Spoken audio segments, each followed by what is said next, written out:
哇！那天李斯说今天风这么大，做甲板巡视了。我说你有把握做吗？李斯说有。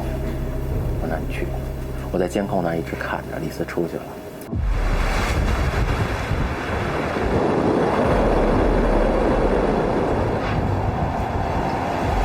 再看一下，完了就马上看一下，因为以后如果你像这种每天都出来，或者隔两天出来，就对比差异。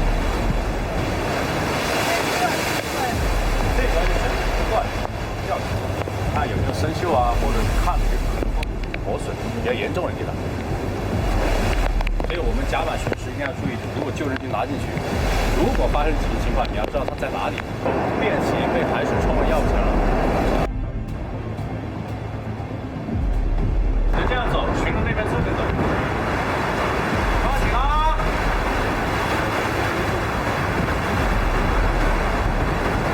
吓到我了，这个。好，继续走。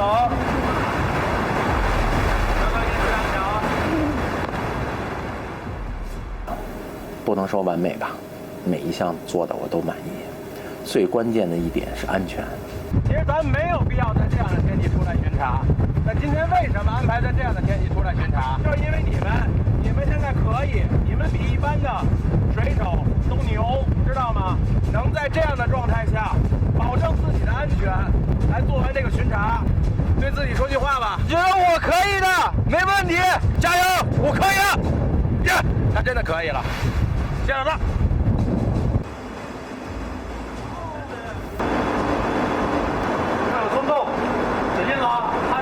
此后，每天2次，李斯主动带着队员巡视，甲板成了270最放心的一个组。